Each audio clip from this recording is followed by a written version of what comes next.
and John Lewis is our fitness guru, and he does travel around the country and even the world. And so this week he is not in the state, but he was still available. But as you can see, he's having some technical issues. So if his schedule permits and if we can improve those technical issues, we will have him wrap up with exercise for today.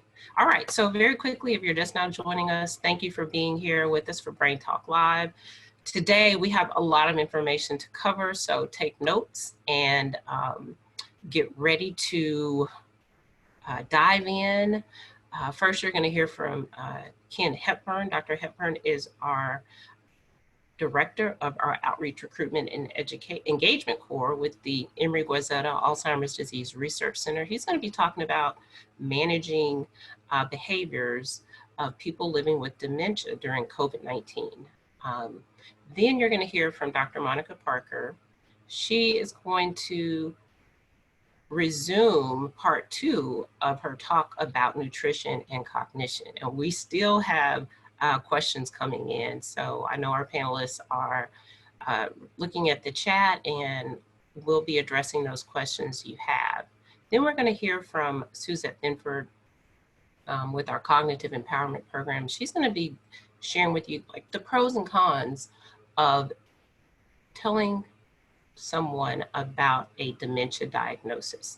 So that's a lot to unpack in this short amount of time. And then we'll close out with our colleagues from NAMI who will be sharing some updates with us about their resources. We're in a pandemic. This is month 5 of the stay-at-home orders, and it's a lot to deal with. And so we want you to be empowered. We want you to be informed, and we also want you to access the resources that are available. So thank you again for joining us and being here with us. And for the last couple of weeks, Whit Morgan with our Emory Healthy Aging study has been on. So if you have any questions that you had over the last couple of weeks, you want to direct them to him. He is available and he's on right now via chat. So if you have questions for him, thank you again. All right, with that, I'm going to turn it over to Ken. And Ken, I'm going to pull up your slides here. Hello, everybody. While Cornelia is doing that, I want to express my relief at not having to lead the exercise program. I've got my my hand dumbbells right here, but I don't think it would be nearly as good as what John does. So let's go and talk about behavior. So a lot of you who are tuning into these weekly broadcasts are involved in one way or another in caring for someone who's living with a dementia.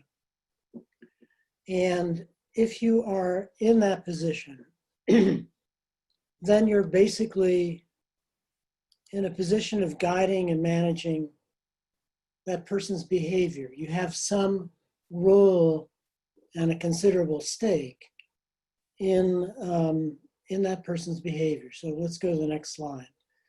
So I think we should start by thinking about what exactly do we mean by behavior. And for the purposes of this talk, but especially for the purposes of being a caregiver, I think it's important to strip out connotations that we might have around the word behavior, some of which probably derive from elementary school and being sent to the principal's office for bad behavior, or getting a gold star for good behavior. But behavior in the context of caring for a person who's living with dementia really just means doing something. And that can include apparently not doing something. So in this context, sitting in the corner or sitting on a couch and seemingly staring into space is doing something, as much as riding a bike or singing a hymn or pacing up and down or helping to chop carrots.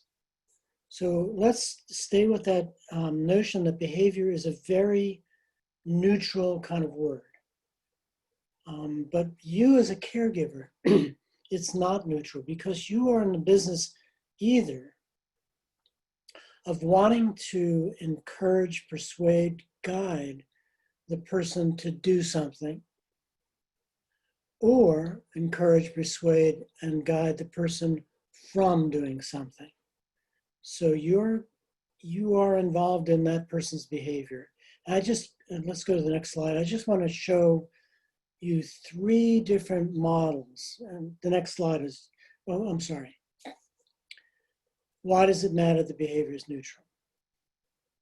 Well, because if you are caring for someone living with dementia, it's probably reasonable to think that a good goal for your work as a caregiver is to guide the person through days that are as safe, calm, and pleasant as possible.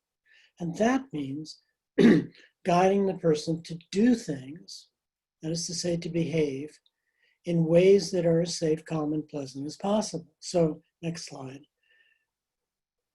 There are 3 ways I want to talk about to think about behavior. So, next slide. The first is this very simple model. We use this in the Savvy Caregiver program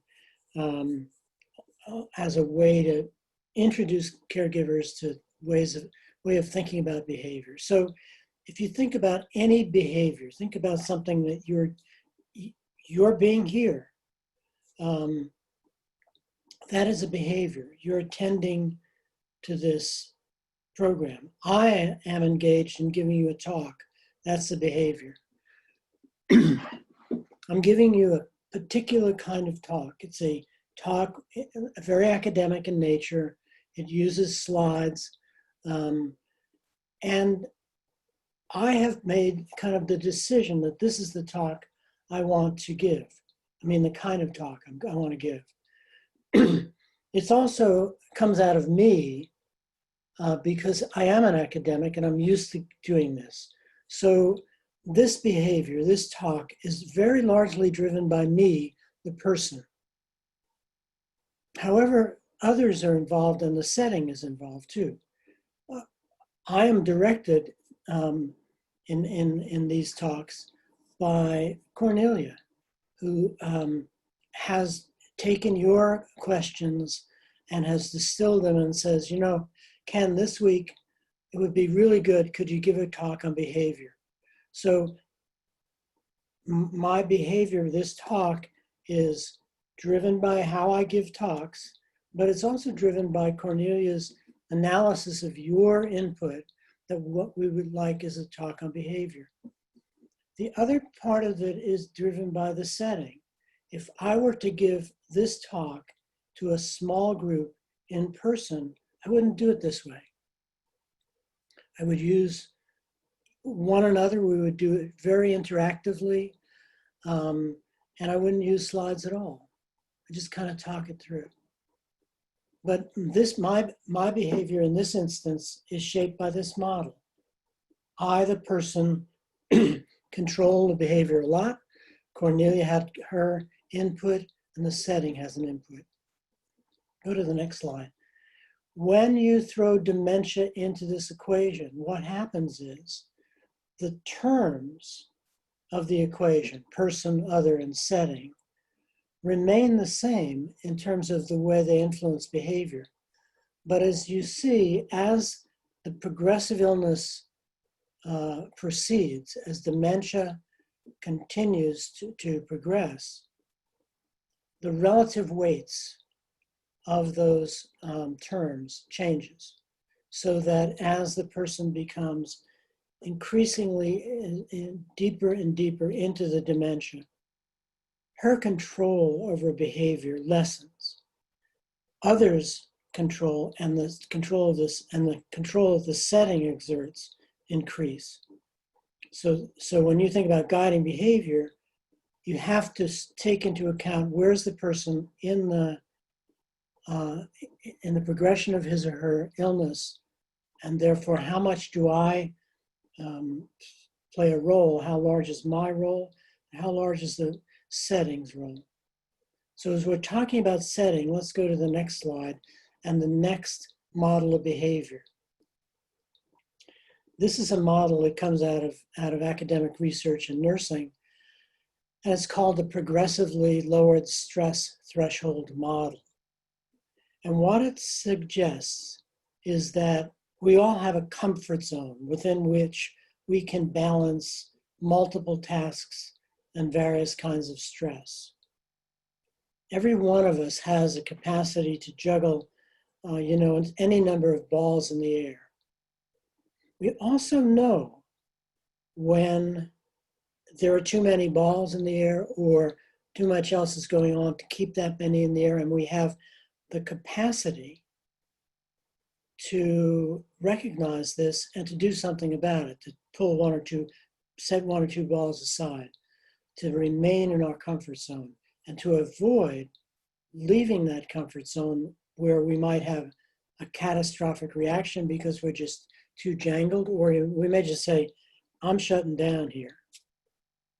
Well, what happens in dementia is that as the illness progresses through stages of dementia, the person who's living with that dementia, his or her comfort zone shrinks.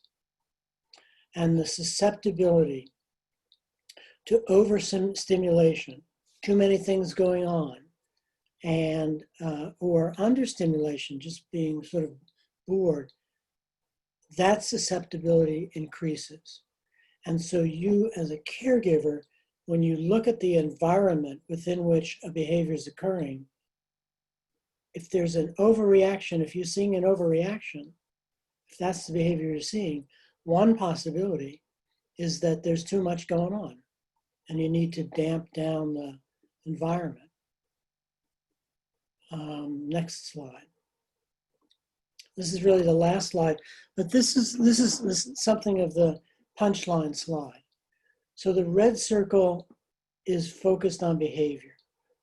You either want a behavior to happen or you want a behavior to change, to not happen.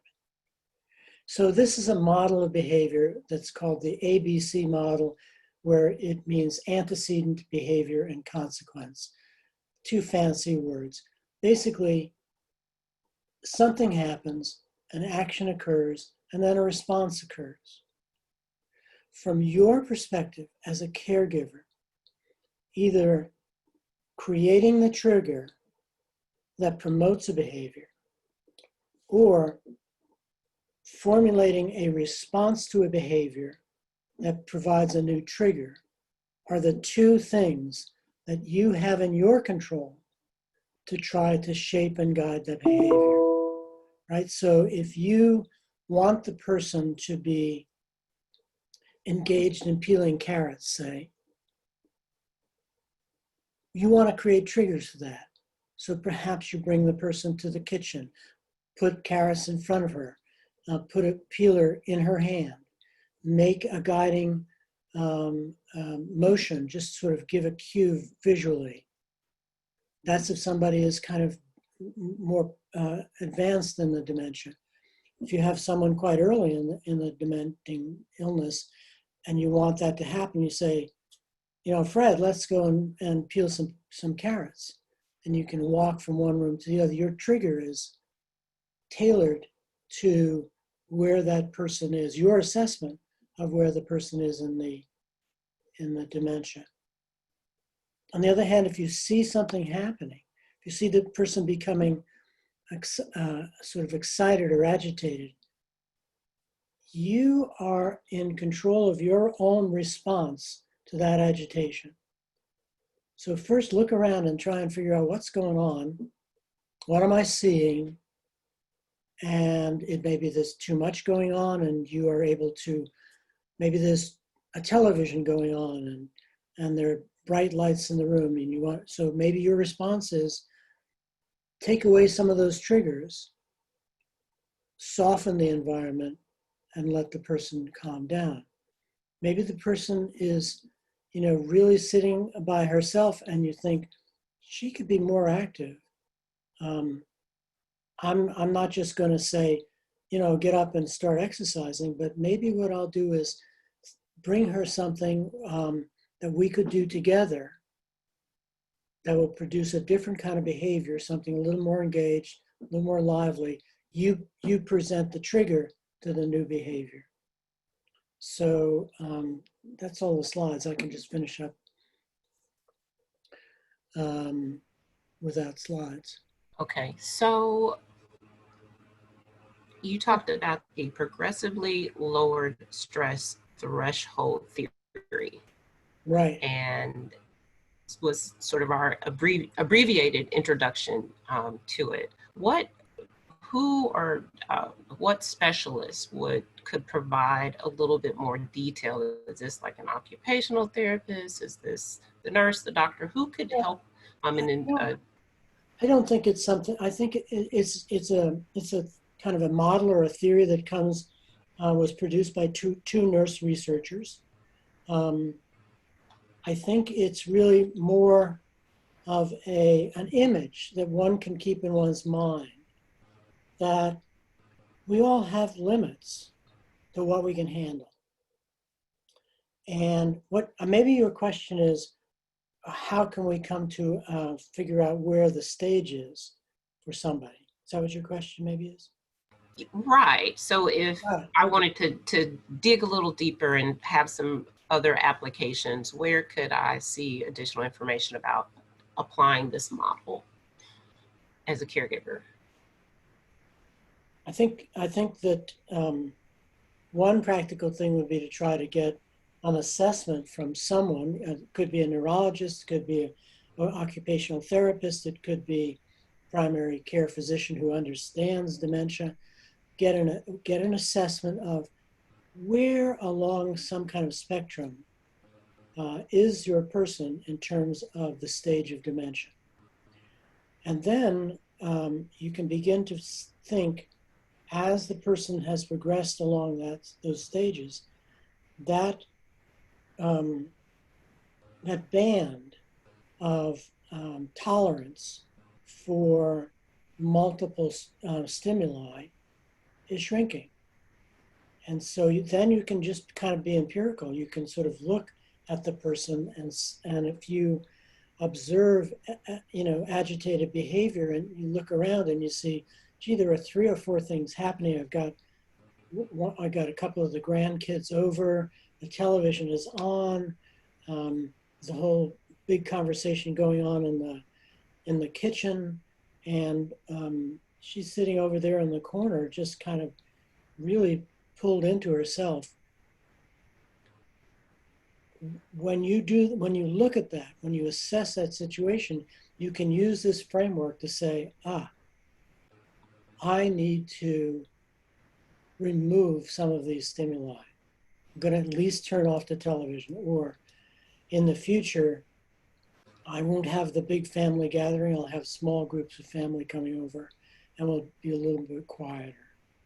So I'm not sure, Cornelia, if that's kind of getting at what you're saying, but yeah. And here's one example from the chat is when we're talking about what is common behavior with dementia, but if the individual is disruptive and breaking things and moving furniture, how do you redirect that sort of acting out behavior?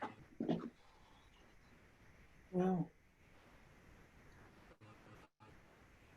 agitation is one thing, and I think aggression, as in breaking things, might be another. So let's take them a little bit apart. So agitation, I think you would want to look for the trigger. What has set the person off? In both cases, I guess that's what you want to do, thinking about this. So and one of the things you need to assess for triggers are interior events. Is the person hungry? Is the person hangry? Does the person need to, use the toilet? Is the person in pain? Did the person sleep well last night? Are there things that are interior to the person that you need to either attend to, give a snack or something, or a nap, or go talk to a physician or provider, because something else might be happening. And many persons living with dementia are older and have other illnesses. So is there something happening as a result of the arthritis the person has, or as a result of, is the person diabetic, and is the blood sugar too low or too high? So you got to do those kinds of assessments. The person's reaction is typically to be destructive. I don't know that I have a very glib answer for that. I think there needs to be an exploration of calming behaviors. Is there a way to develop a repertoire of calming behaviors? The two things have to happen, I think, simultaneously. One is to begin to understand, are there some steps that are occurring that you can see? Are there behavioral steps that you can see that go on before the person starts breaking things? And so that's one. And the other is, have you got a repertoire of calming things? If you know that the person will almost always, because this is never going to be absolute, almost always respond to some kind of suggestion, like, do you want a bowl of ice cream? Should we look at the old photographs? Why don't we listen to this music? Or why don't we watch this? Or let's take a walk. I mean, I don't know what they are, but you know from your person what kind of will divert the person, what will engage her or him in an activity that will be pleasant for the person. So when you get those two things, if you can identify the behaviors that occur before the breaking of the furniture, and you've got a repertoire of calming, diverting suggestions, then when you see the early stages of behavior leading to breaking things, bring the repertoire to bear on that and see if you can divert before. So that's a really long answer, but that's a really long, hard question too. Right. And as we said, it's a lot to unpack. We're giving you just some cursory information, an abbreviated version to give you tips and guidance. So excellent presentation, wonderful information. Thank you, Dr. Hepburn. Well, you see, I was guided by you, Cornelia. My behavior was guided by you. Calm. Okay, well, there's still, if you have time, there are a few more questions in the chat. We are going to keep moving because, again, we have a lot to cover. Welcome, welcome, welcome. I see a lot of new people on. We have 213 participants. Again, thank you guys for joining us. So Dr. Parker is up next. And, wait, nope, sorry. Do I have you on the screen? I don't. I'm right here. Okay, there, what, nope, sorry. Okay. Can you all hear me? We can hear you. I'm just trying to get you on the screen. There you are. Okay. Well, thank you all for joining us this afternoon, and stay tuned for Cognition and Nutrition Part 2. And as Cornelia pulls up the next slide, I want to address some issues that I see that are in the chat box. One of them is, okay, my relative needs soft food to eat so that she doesn't choke.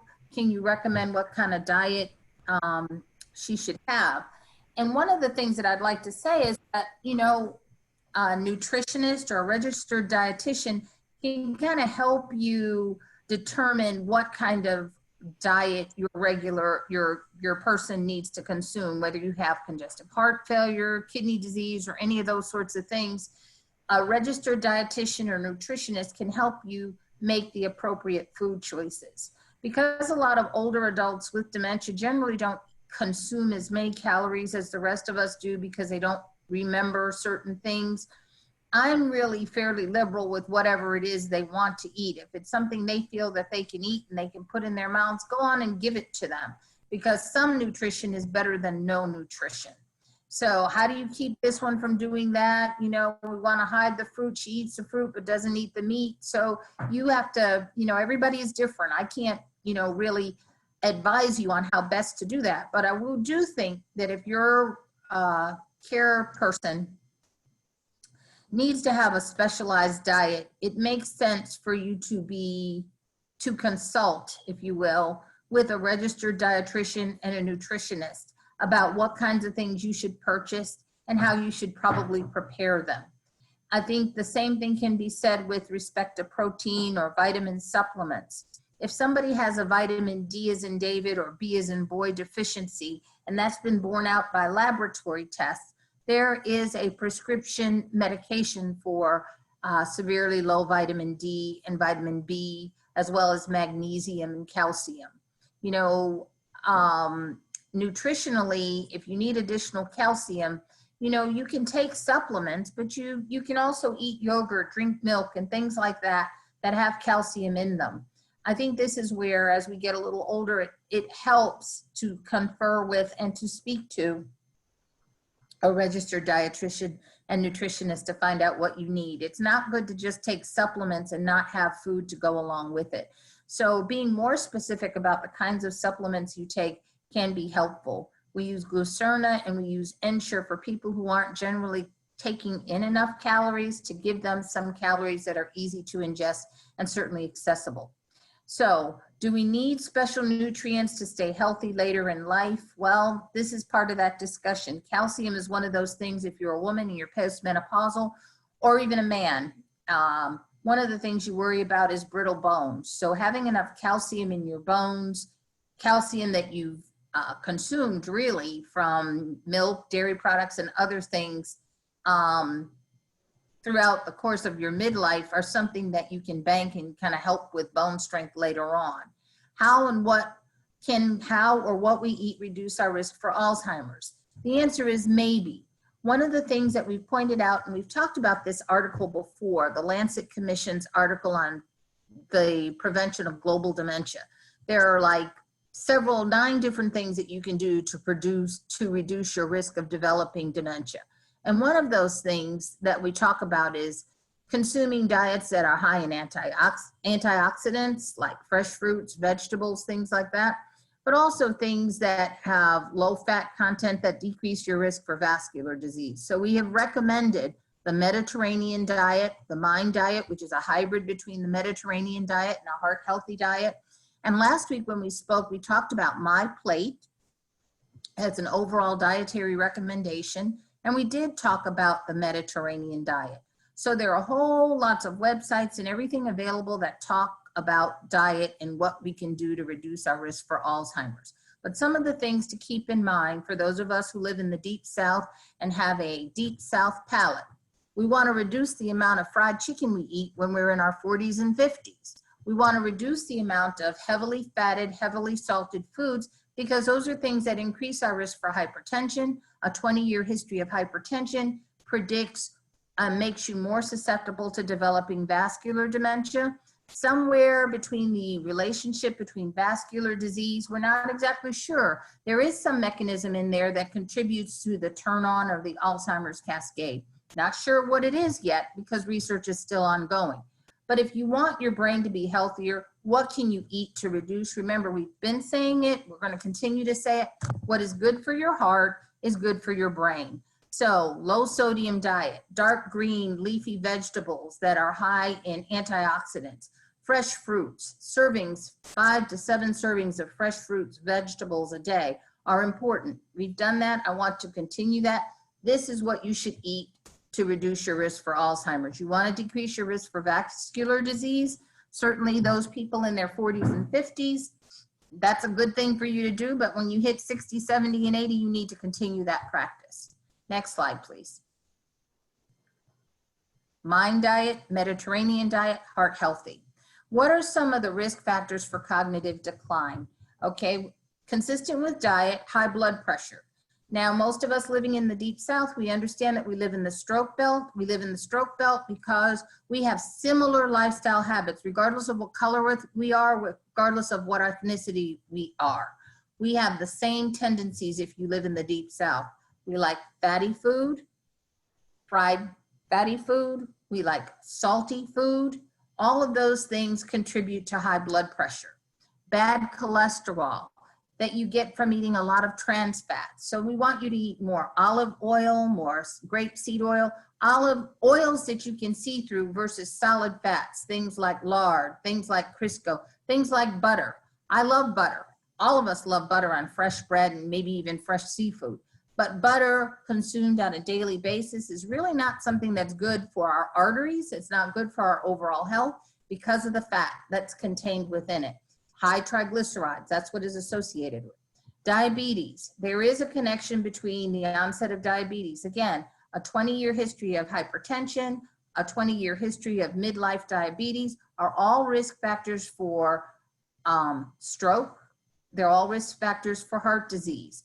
And we do know that in addition to Alzheimer's, your brain can develop dementia when you have problems with vascular disease. You're not getting enough blood flow to your brain. So when you eat a heavily fatty diet, think of that as the candle wax, if you will, that you put down in your plumbing system. When you have melted candle wax that hardens in your sink, you have to call a plumber to fix it, right? You kind of have to get somebody to do a roto-rooter to unblock your drain. Well, every time you eat something that's laden with fat or heavy trans fats, that's what happens to your arteries. It blocks the blood flow. So if the organ over here is your brain and you can't get blood flow over there because you block the artery, that the brain cells that are supplied by that blood vessel are going to die. They're not going to work. There's no bringing them back. Okay, the inflammation state. Okay, a lot of people, and one of the things that's associated with brain dysfunction is inflammation. We're calling it neuroinflammation. When you think of arthritis, you know that something is inflamed. Your joints are inflamed.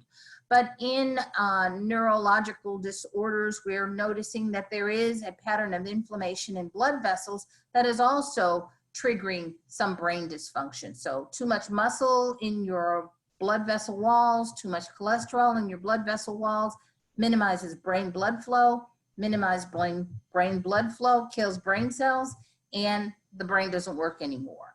Immune function, same process. The immune process can narrow the lumen through which blood flows and restrict blood flow and nutrition to the end organ. In this case, we're talking about the brain.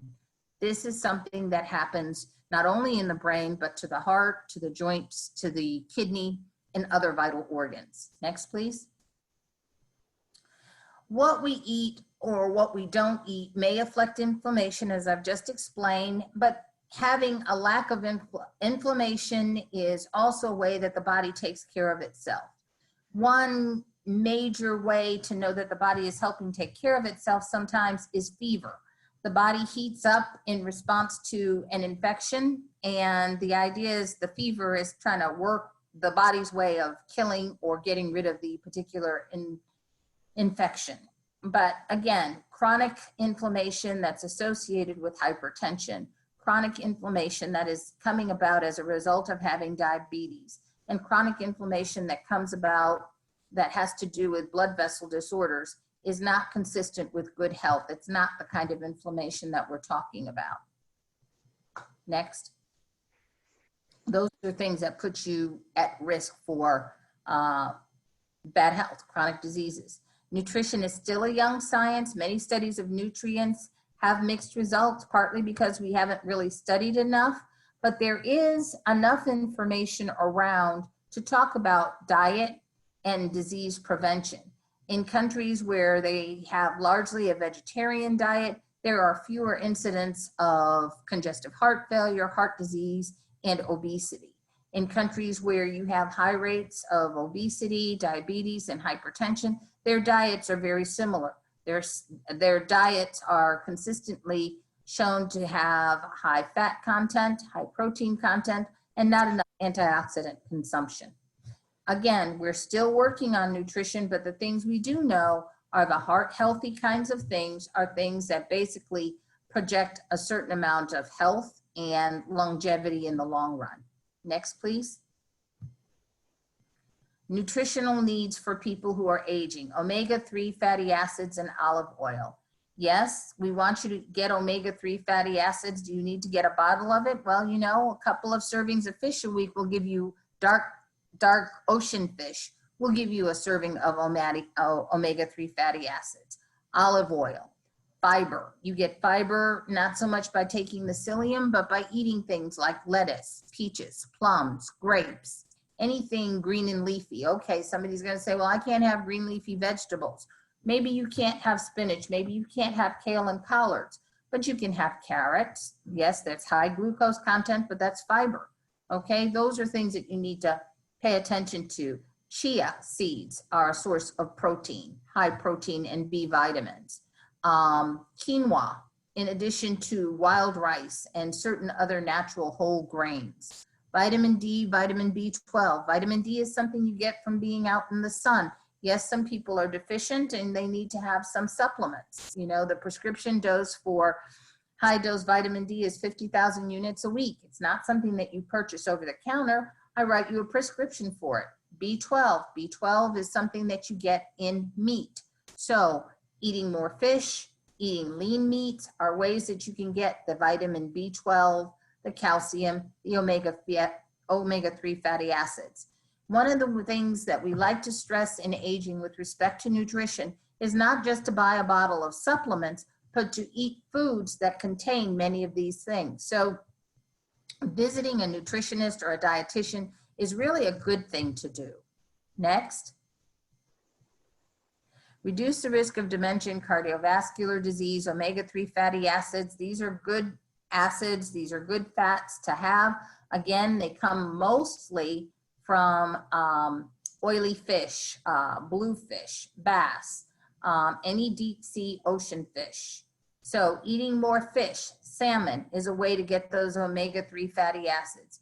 Yes, you can get it by ordering the omega-3 fatty acid capsules, which are made from a tiny fish that's in the ocean, but you'll probably do a whole lot better if you just eat some fish 2 or 3 times a week. Olive oil, self-explanatory. Anything that you can see through, that's the oil you put on top of your salad, the olive oil, the grapeseed oil, something like that. Sesame oil. These are different, but you know, something you can see through versus something that's opaque. Next, please. There's the fish, okay? What are the fatty fishes that you should have 2 to 3 times a week? Salmon, swordfish, mackerel, tuna, sardines. Canned sardines are great snacks to carry with you because they're good in omega-3s, but they're good for protein and they fill you up without giving you a whole lot of junk. Herring, anchovies, halibut, any of these sorts of things, 2 to 3 times per week. Next.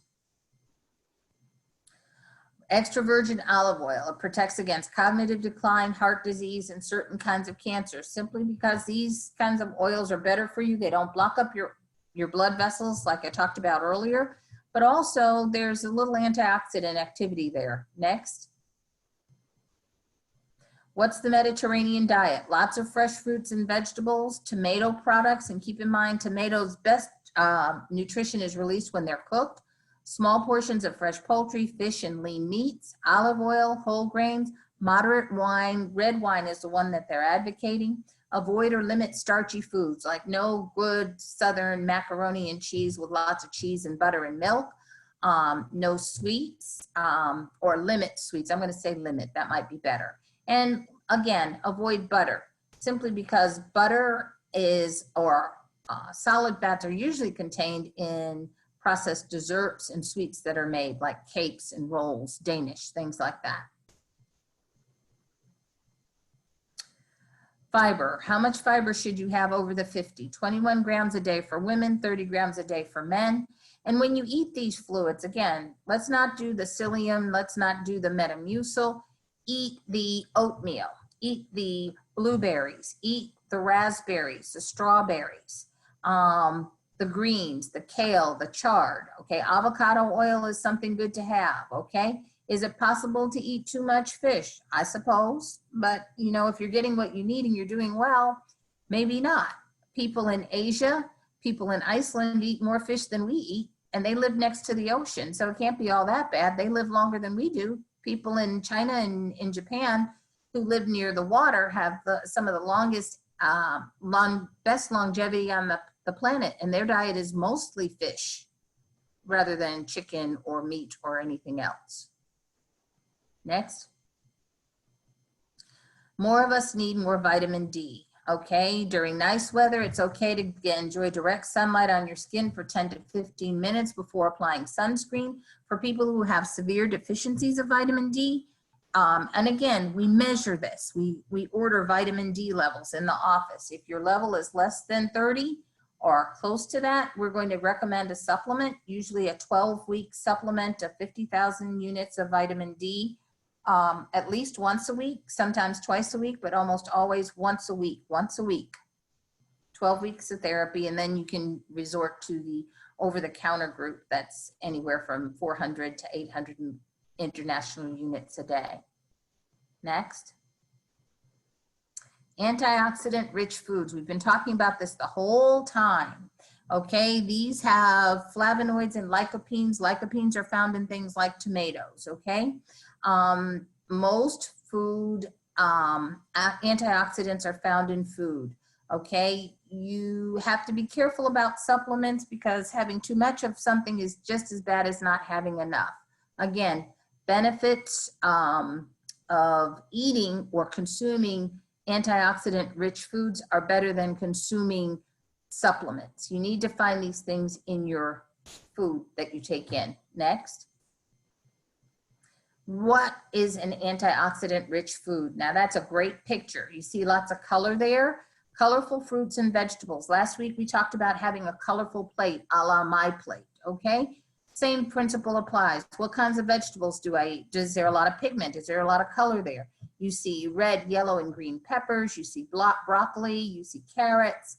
You see red cabbage. You see, I see zucchini and I see cucumbers. Anything that makes your plate colorful. You know, you can't get fresh vegetables. Do the frozen vegetable medley that has cauliflower, green beans, broccoli, and tomato and red peppers in there. Okay, so what are some of the things? Purple, blue, red, yellow, and orange hued vegetables, berries, grapefruits, dark leafy greens, carrots, Brazil nuts, sweet potatoes, tomatoes. Those are all things that are colorful. So is it antioxidant rich? Is it an antioxidant? Look for color. That's the easiest thing that I can tell you. And this is something that helps you. We want you not to buy supplements, but to consume rich foods that are rich in antioxidants and vitamins and fiber. And if you did a lot of this, you wouldn't have trouble with elimination. People have trouble with elimination or chronic constipation because they don't consume enough fiber. And in addition to not consuming enough fiber, they don't drink enough water. All of us should be drinking at least half our weight in ounces of water. If I weigh 200 pounds, I should be drinking 100 ounces of water. So if you weigh 180 pounds, you should be drinking 90 ounces of water a day. Next, please. Okay, I don't think this is me. Right, this is Suzette. That was your closing slide. So one question is, what about turmeric, Dr. Parker? Well, there are studies that show that turmeric, which is an anti-inflammatory agent, if you will, is something that's good to have in your diet. You know, people want to say, let me add some turmeric, let me take some turmeric supplements, excuse me. But there are countries, or turmeric is an essential element of food in certain cultures. In Southeast Asian dishes, in India, we use a lot of turmeric. In South America, they use a lot of turmeric. And in, you know, like I said, Asian countries, they use a lot of turmeric. And depending upon where you live, they are finding that people whose diets have a high amount of turmeric don't have as much Alzheimer's or dementing disorders. Again, turmeric is like an antioxidant. It's an anti-inflammatory agent. And there has not been as much study of that here, but study is ongoing about the value of turmeric. You know, read, learn more about it. You know, I'm happy to hear whatever you have to say, but I have a tendency not to do anything, recommend anything to people without, from a medical standpoint, without basis in science. Evidence-based medicine, that's what we want to practice. Okay, and so Dr. Parker, there's a few more questions in the chat. We are going to turn it over to Suzette Binford. And then after her, we're going to hear from our colleagues from NAMI. So we're going a little bit over this week, but be patient with us, and I hope you're taking notes. And the recording will be made available as well as a PDF of the PowerPoint slides. Hello, Suzette. Hi, everybody. It's so great to be here with you today. I work with the Cognitive Empowerment Program at Emory. It's a program for people with mild cognitive impairment. And so I originally developed this presentation for those folks, but even if you are a caregiver or work with people who have more advanced dementia, I think that this presentation will have some relevance for you too. So we're going to talk about whether or not to tell others about a diagnosis of cognitive impairment. And if you do decide to tell people, what do you tell them and how? Okay, so I think many times a diagnosis is sort of like the elephant in the room. And this elephant says, sometimes even if I stand in the middle of the room, no one acknowledges me. Okay, next. So everyone's experience is very different. And I like to tell people that whatever your decision is about whether or not you want to tell other people about your diagnosis or about your loved one's diagnosis, I'm very respectful of that. But I think in making the decision, it's really important to look at the upsides and the downsides of whether to tell or not to tell. So in making that decision, I think two of the most important factors to consider are, number one, are your symptoms noticeable to other people? Are they going to notice that you maybe repeat yourself or say the same thing twice or ask a question more than once? If so, that may be something that leans you in favor of talking to other people about it. Another really important factor to consider is, do you have a good support system in place? And will you need additional support from other people going forward as you perhaps advance and progress with your symptoms? And I tell this especially to people who either live alone or who don't have really good support. Going forward, you're really going to probably need other people to help you with different things to support you. And so that's another factor in the decision about whether or not to tell people. So I think, like with a lot of things in life, it sort of helps to make a list of the pros and cons. So let's talk about some of the potential pros, some of the upsides of telling other people about your diagnosis of cognitive impairment. First of all, like we said, if you forget a conversation or you ask something twice, you get lost in a conversation, if other people know what your diagnosis is, they're not going to wonder why. Whereas if they don't have any idea what's going on, it leaves them to kind of question, what the problem is. And then as your condition progresses, if it progresses, your support needs do increase, and your care partner, your caregiver, also needs more support.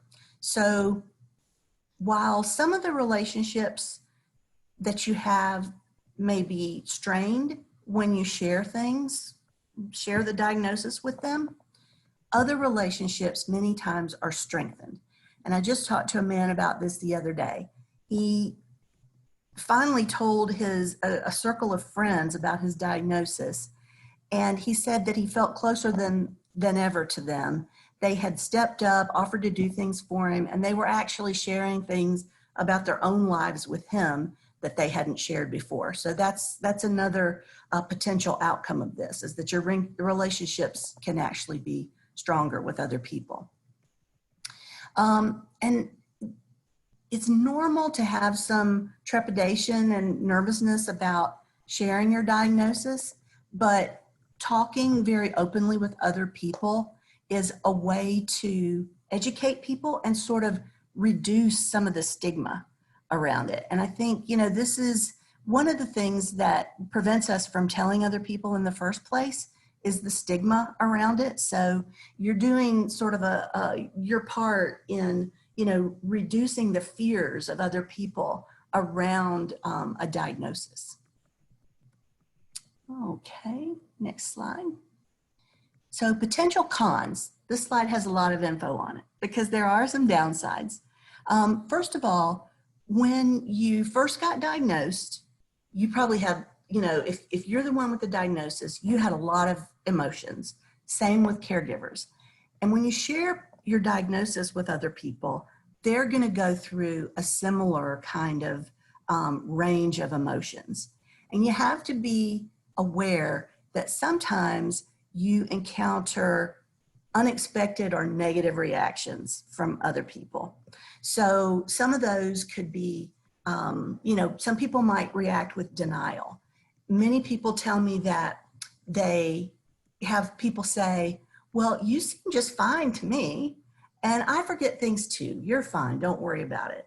And that can often be sort of an invalidating response, and it can be hard to know how to respond to it. So if you kind of expect that, that might be, you know, a good thing to keep in mind, to know that that might be a reaction that you have.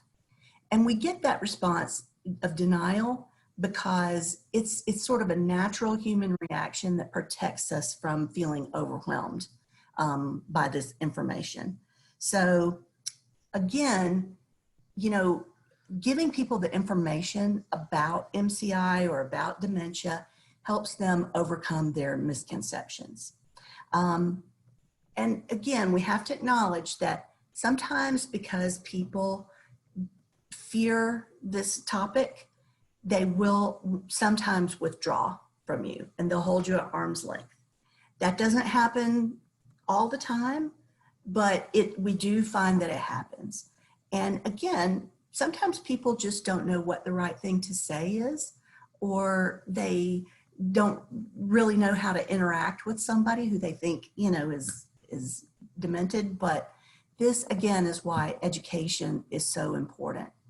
And I think it's important to note too that for caregivers who are telling other people about a diagnosis of their loved one, it's important for them maybe to give them some basic tips.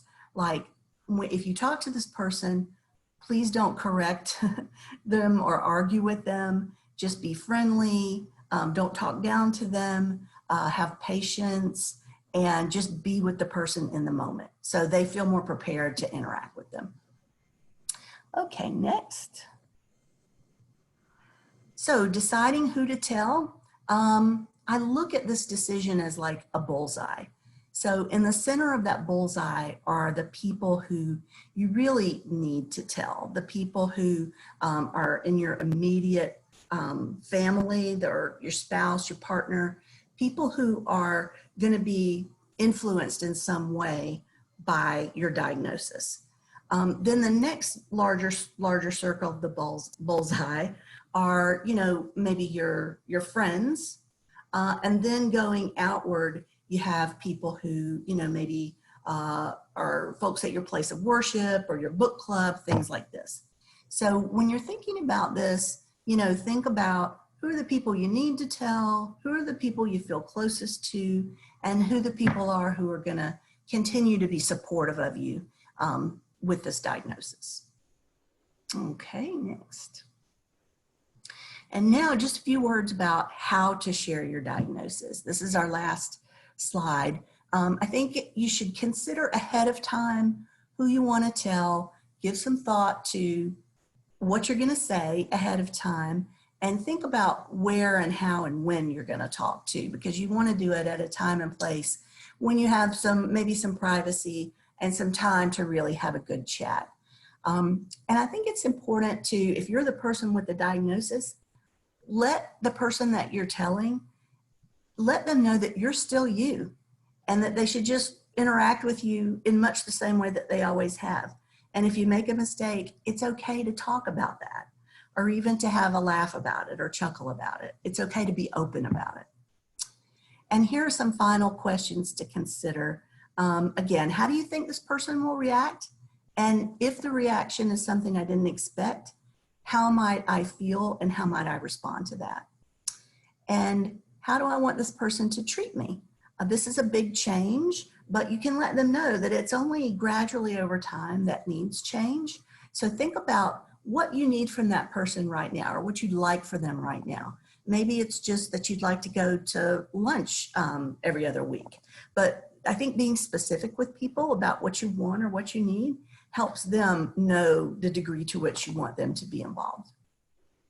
And then finally, what can you say or provide for them that'll help them understand either MCI or Alzheimer's, whatever kind of dementia it is. And you can actually give them written materials or refer them to websites. And on the final slide of this presentation, which you'll be able to see once you access the recording, I've given you some links, some resources that you can share with people. And then go back one, Cornelia, sorry, back to the last slide. I just wanted to read this one quote in closing. This is from a woman who actually has cognitive impairment. It was hard for everyone to accept the diagnosis, but while my family had come to terms with this new situation, so did I. I needed to put it out there so that we could begin dealing with the new me.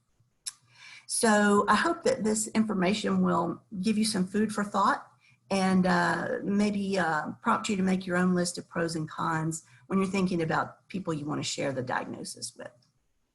Wow, that was so helpful, Suzette. One question or observation, which we, as a Alzheimer's Center, we've encountered people dealing with others who may be in denial of this diagnosis. Do you have any advice or guidance? Yeah, sometimes just like when sometimes people who get a diagnosis have some denial, and care partners have some denial, people that you tell similarly might have some denial, and sometimes you just need to give them a little bit of time to digest the information and then kind of reapproach them. And I think that's also a situation where giving them some information might help them, educate themselves and sort of absorb it. Okay. All right. So again, the links that Suzette mentioned when we send the PDF out, be sure to click on these links and access these very helpful resources. Okay, so we are right at 3 o'clock. I want to appreciate the 200 plus people who are sticking with us. We're going to close out with our colleagues from NAMI, that is Kay Demott and Mary Maxion. And I am going to highlight your screen so people can see you and hear you. And welcome. Come on and share with us some updates. Hello, hello. I hope you can hear me. Yes, I can hear you well. Very good. I was so just enthralled by what all Suzette said. It has, it's occurring to me in my life during this COVID time when I wasn't really expecting, Yes, I hope that you can also see Mary, my co-presenter. Yes. Hi, Mary. How are you? Welcome back. Thank you. Thank you for having us. As Cornelia said, we are with NAMI. Unfortunately for Mary and myself and others, budget cuts have been an issue with NAMI, especially with our particular program, which is entitled In Our Own Voice. But that's what we're going to do today, is just tell you a little bit about In Our Own Voice. We usually talk about our mental disorder, if you will, as in what happened, what helps, and what's next. What happened in my particular case was hereditary. Yes, thank you. We're definitely glad to be back and be speaking with you all again as well. I think Mary's having a little bit of trouble, so I'll just rattle on like I usually do, and hopefully she can My join. internet connection is going in and out, so I've been having a hard time hearing everyone. Can y'all hear me okay? Yes, we can hear you, Kay. And then, yeah, Mary, you are breaking up a little bit. So as I was saying, what happened with me actually happened at birth. During my presentation, especially when it's in person, I am a true Leo. Uh, I do love to talk, and I talk about myself quite transparently. Um, my mother was bipolar. Um, I was born in 1951. I just turned 69. So coming from a small town in South Georgia, Thomasville, um, we didn't talk about mental illness. If you had someone, if you yourself or someone in your family had a mental disorder, you didn't talk about it. What went on in the house stayed in the house. And that was certainly the case in my situation. My father was a very proud man. And when I would notice mother's either very, very up or very, very down behavior, um, it would not be addressed. Even when I'd ask my daddy, what is wrong with mother, he would almost get angry at me and say, she's just in one of her moods. In other words, drop it. Well, I know now and have known for a long time that one of her moods is called bipolar disorder, and I myself have a bipolar disorder. So hereditary has entered into it. I had always been told that my mother's father, who died before I was born, I had always been told that he died from food poisoning. The older I got, the more I started thinking that I never heard of anyone dying from food poisoning. After my mother's death and her relatives were free to talk, they said that no, indeed, he had died as a schizophrenic in Milledgeville, which was then the state mental hospital. So a lot of sweeping under the rug and a lot of let's not talk about it.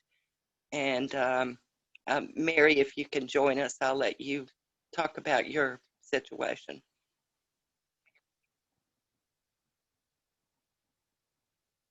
I'm not sure about that. I hope Mary can join us. I love working with Mary, and I'm so disappointed that that we're not given the go-ahead right now to give our in our own voice presentation, especially in person, because that's much more preferable to me. But that's the case with me. I did not realize, if you had asked me many years ago if I had the same mental disorder as my mother, I would have told you how full of it you were. It took my husband dying. I married quite young, right out of high school. And my husband died at age 55 from his heart valve burst. So an aneurysm, basically. And that's when I started doing very detrimental things to myself. I just lost it. He had been my rock. He had been the one who uh, kept me together, so to speak. And after his death, I started almost immediately making very poor decisions that still affect me to this day.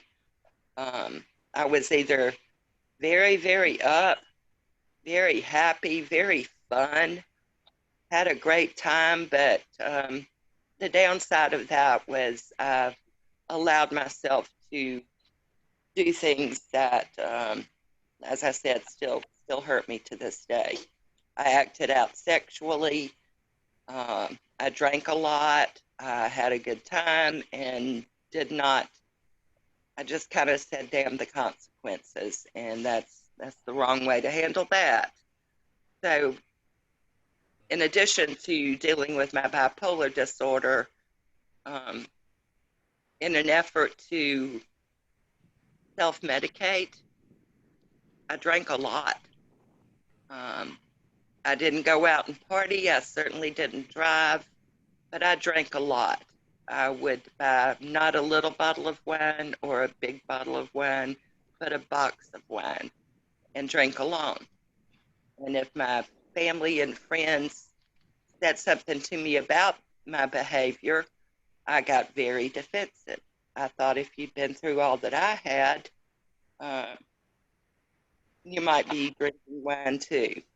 And of course, that just exacerbated the situation. So I had several suicide attempts. And you might say, if there's an S on attempt, that you really don't mean it, that you just want attention. That's not the case. That's not the case at all. It's just circumstances that each time prevented me from succeeding in what I thought I wanted to do. I've been in several mental hospitals, 4 of them actually, participated in many, many, many hours of group therapy, individual therapy, but I'm stubborn, so it took me understanding that I had to get a grip, and that's ultimately the thing that saved me, is me not Okay. What wanting to. with with all that and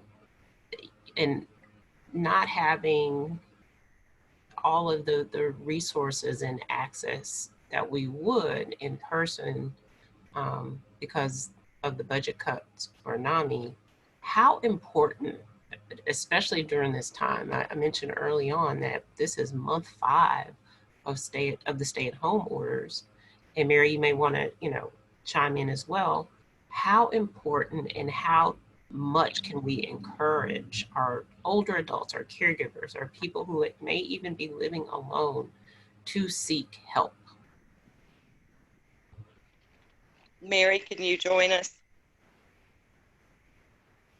Okay, Yes, well, I truly apologize. My internet has been working horribly because I'm using my phone today because I just had a crazy day. But I am able to hear you all now. So I definitely thank you all for having us back. And just like Kay was stating about how it's very important to pay attention to your mental health. And not only that, to know if your family has a history of mental health. And for me, I was diagnosed with depression and anxiety and PTSD because I became aware of my mental health status after a major car accident that I was involved in on July 6th of 2016, where unfortunately the lower part of my right leg was crushed, and I ended up having a disability now where I do not have complete use of that lower part of my leg. But prior to my accident, I had been a police officer for about 15 years. I was also a paramedic. So having to cope with and understand the fact that my life changed in the blink of an eye and was no longer able to be the person that I had been all my life, it definitely took a toll on my mental status. So one of the things that I try to encourage people to do is to definitely understand not just mental health, but understand the signs and symptoms of their own mental health status, especially when you think about everything that we're going through today with the pandemic, the racial tension.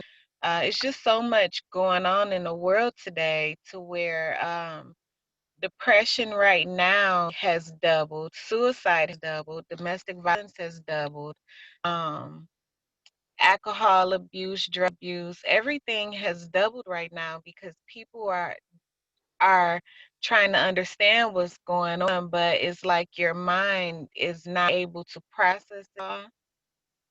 So NAMI, the group that myself and Kay are presenting out of, which is the National Alliance on Mental Illness, they actually placed us in a very great position to where we can go around to various different organizations, and we share our story. And the purpose of sharing our story is so that we can encourage others to seek help, or if they know anyone around them that may be experiencing some form of mental illness, to encourage them to seek help. Because although my internet service has been going in and out, I was listening, and one of the ladies that I was listening speak about the cognitive disorders and talked about dementia and how stigma and sharing your diagnosis with others is very scary. It's the same way with mental health. The stigma of admitting that you have been diagnosed with a form of mental illness is very hard, because you don't want people to judge you, and you don't want people to treat you differently, nor do you want to be considered an outcast or talked about. So definitely that's one of the reasons why it's so important to, start being aware of very different signs and symptoms, because it might not just be for you, but it might definitely be for someone you love, because suicide right now is one of the leading three causes, not just in America, but in the world today. And I just came back from a funeral. I just came back from Detroit because, not only that, a lot of people have been burying a lot of their loved ones and friends and coworkers within this year as well. And one of the family members, the loved ones I came back from the funeral for, and I remember him stating that, he just don't want to live anymore.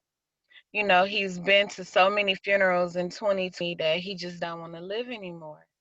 And that really sat deep with me, because I thought about how it's like, even when you go on social media, or even how you look at the news, you read the newspaper, so many people are going home, and it's hard to process so much death in the midst of so much turmoil.